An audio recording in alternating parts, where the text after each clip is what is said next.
É muito sério isso, porque a nossa opinião pública pode ter sido viciada por esse tipo de situação que a gente está ouvindo falar, por enquanto apenas ouvindo falar, mas é necessário que a gente investigue a sério, que abra-se uma CPI sobre isso amanhã ou ontem. É interessante. E tem mais um detalhe: se isso se confirma, se o presidente norte-americano confirma, o ministro Alexandre de Moraes e todos os juízes que participaram, se for verdade, dessa trama, eles respondem por crime contra o Estado. Exatamente. Né? Eles estão. É um colaboracionismo estrangeiro. Fala pessoal, sejam bem-vindos! Começando mais um vídeo recheado de informações importantíssimas. Mas antes, inscreva-se agora mesmo no canal, deixe o seu like e compartilhe esse vídeo com o máximo de pessoas. Assim você vai estar me ajudando demais. Giro na tela e notícias a seguir.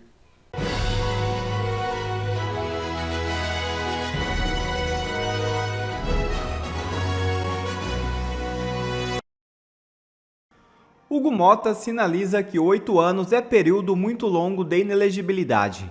Bibo Nunes, deputado que apresentou um projeto que reduz de 8 para 2 anos o período de inelegibilidade da Lei da Ficha Limpa, acredita que esse é o momento ideal para propor a redução. O parlamentar destacou que o novo presidente da Câmara, Hugo Motta, já sinalizou concordar que 8 anos é um período longo. Abre aspas. Vou conversar com Hugo Motta na próxima semana. Ele também acha que 8 anos é excessivo e há dezenas de colegas querendo apoiar o projeto. No dia em que protocolei, 73 deputados assinaram em poucas horas. Fecha aspas. Afirmou Bibo Nunes. Bolsonaro foi declarado inelegível pelo Tribunal Superior Eleitoral em junho de 2023, por 5-2, sob a acusação de abuso de poder político e uso indevido dos meios de comunicação. O tribunal entendeu que, ao questionar sem apresentar provas a segurança das urnas eletrônicas em uma reunião com embaixadores em 2022, ele cometeu infrações que justificam a punição. Um verdadeiro absurdo e uma descarada perseguição política. A extensão dos crimes da USAID é gigantesca e vira pesadelo para a esquerda mundial. Bolsonaro teria sido eleito presidente se não fosse a interferência da USAID no Brasil. Esta foi a constatação trazida por Michael Benz, ex-chefe de informática do Departamento de Estado norte-americano. A extensão dos crimes e interferência da USAID em todo o mundo ainda é desconhecida e inclui o apoio do tráfico de pessoas e crianças, especialmente na Guatemala.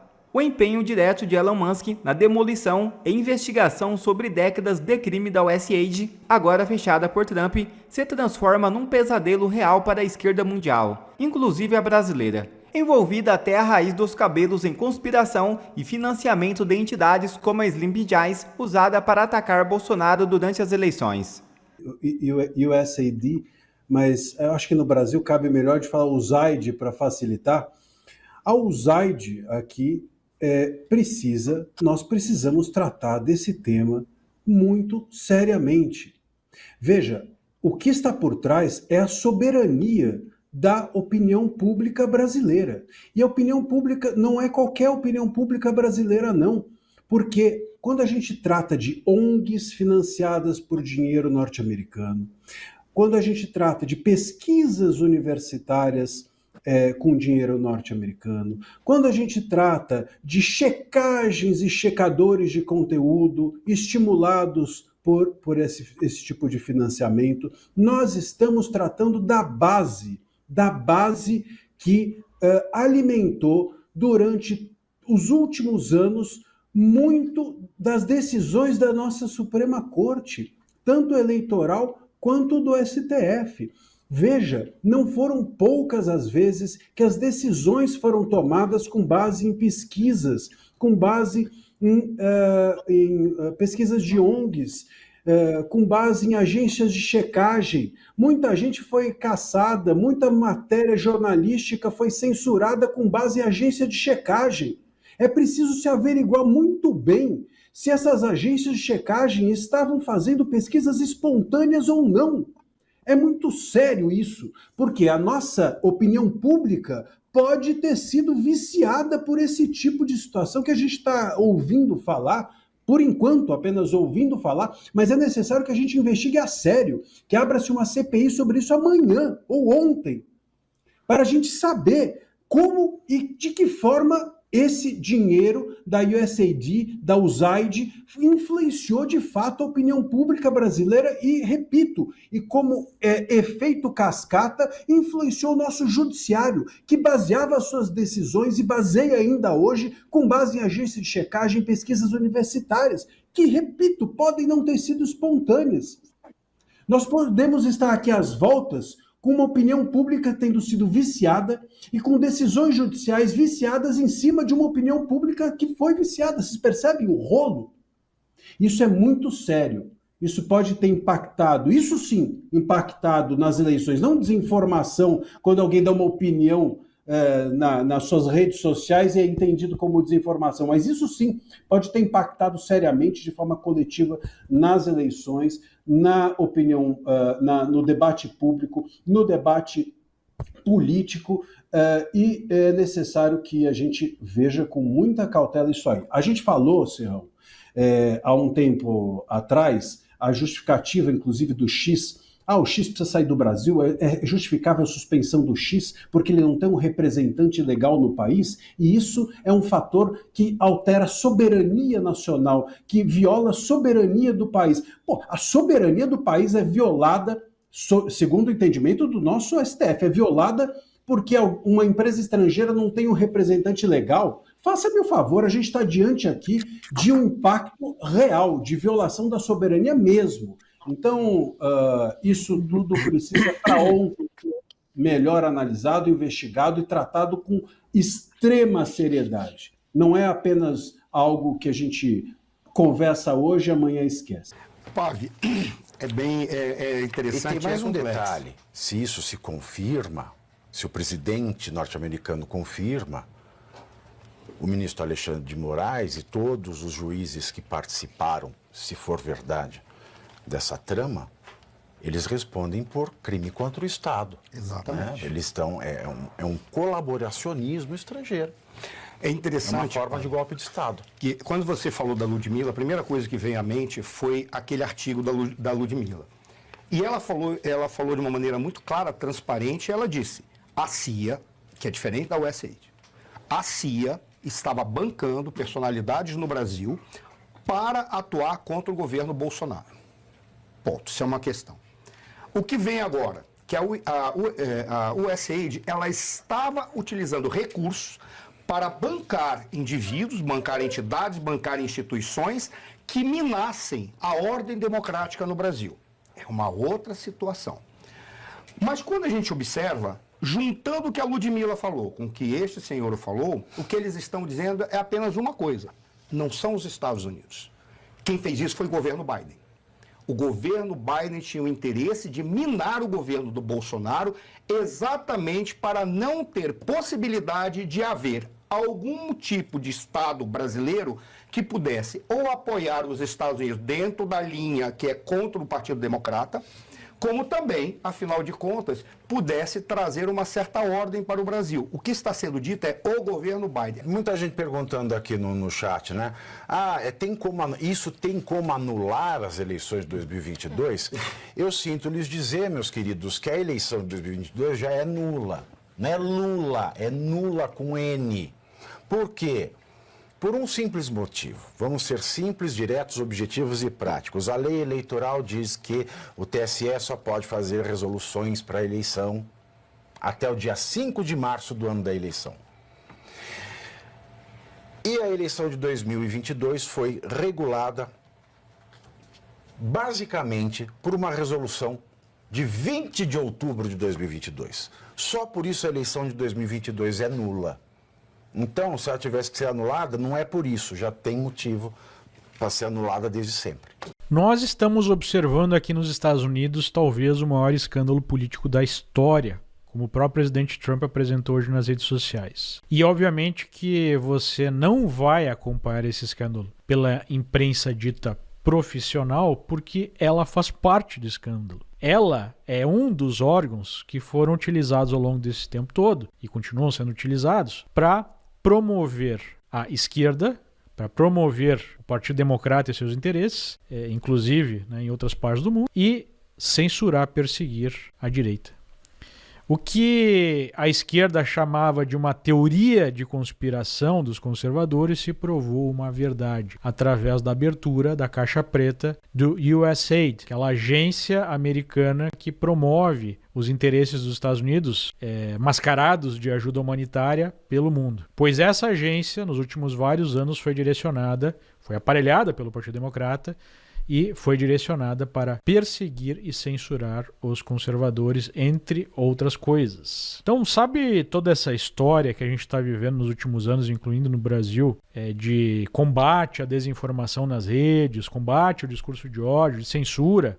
Tudo, né, tem um dedo gordo dessa agência americana. E isso está ficando cada vez mais claro. Isso começou a ser denunciado através dos Twitter Files, através do trabalho de uma comissão da Câmara Americana do aparelhamento do governo, e agora isso ganha corpo com a abertura das contas pelo trabalho do Elon Musk, que está lá dormindo, né, com um grupo de geeks no Departamento de Tesouro para levantar os dados. Inclusive, essa agência está sendo fechada pelo Trump, ou pelo menos agora está congelado o envio de recursos. Só vi essa denúncia, mais informações sobre isso no Brasil, na Gazeta do Povo. Inclusive, é um dos poucos jornais minimamente confiáveis que nós temos no Brasil. Recomendo fortemente a assinatura desse jornal. E aí fala, né, sobre o USAID e TSE fazendo eventos para combater a desinformação ainda antes de 2022. Né? E tem um artigo aqui mostrando como o congelamento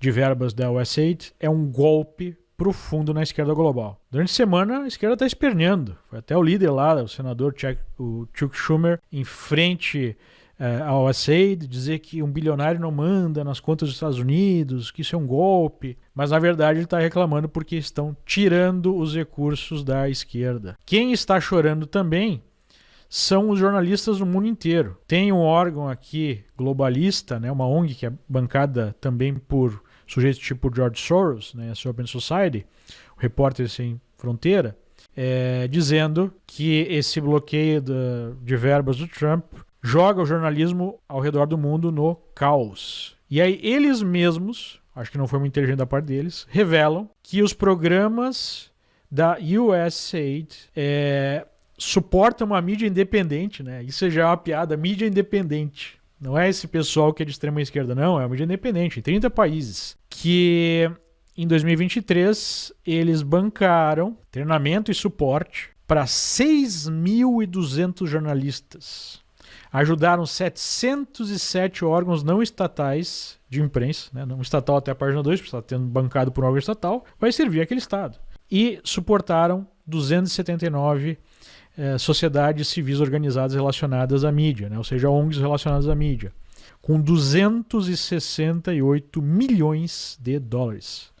Essa é a grana que o Trump está cortando. E aí a gente começa a entender a história toda da ajuda do governo americano, o apoio profundo do governo americano à eleição do descondenado Lula, contrariando os próprios interesses americanos, já que Bolsonaro foi o presidente mais pró-americano da história. É porque, na verdade, o Partido Democrata dos Estados Unidos não é mais um partido que defende os interesses dos Estados Unidos.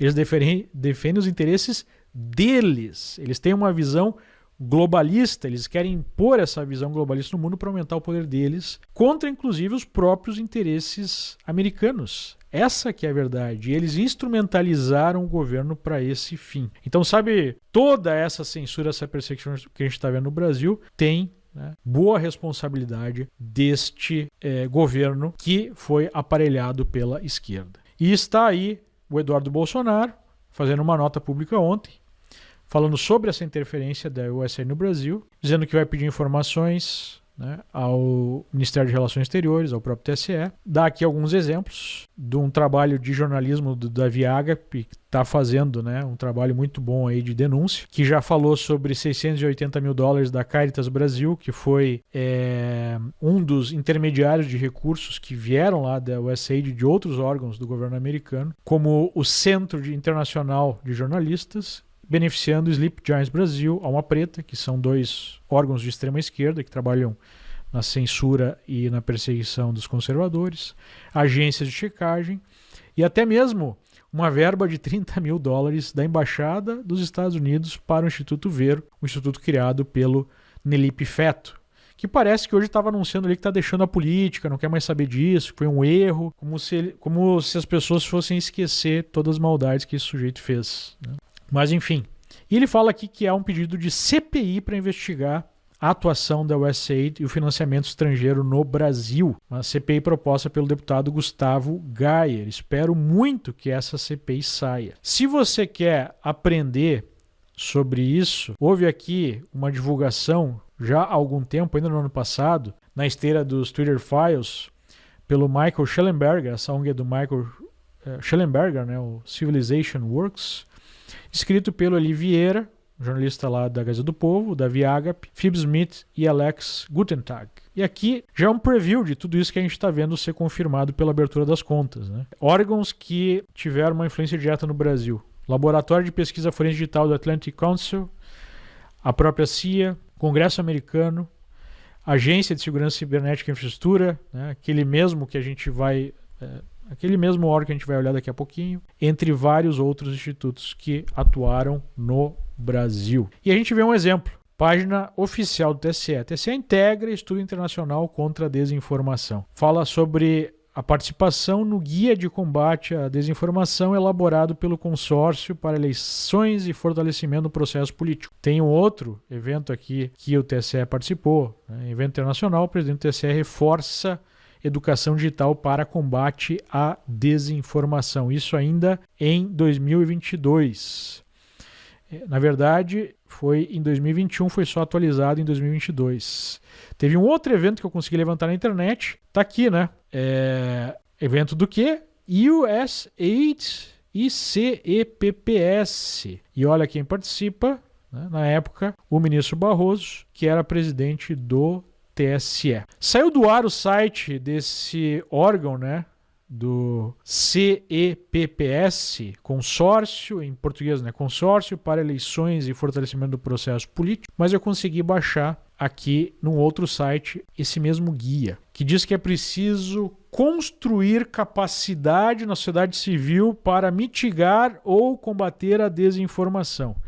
Como é que deve ser feito isso? Aqui é uma definição do que é desinformação, que na prática, tirando toda a bobajada que eles falam, todo o véu, né, toda a máscara que eles dão de legitimidade, significa censurar, impedir que uma visão contrária à agenda socialista globalista seja apresentada. Tudo que é contra a agenda socialista globalista, para esse pessoal, é desinformação. É só isso que você precisa saber, né? O resto é bobagem, o resto é encheção de linguiça. E aí o que eles dizem que tem que ser feito? Tem que se criar serviços de fact-checking, tem que se...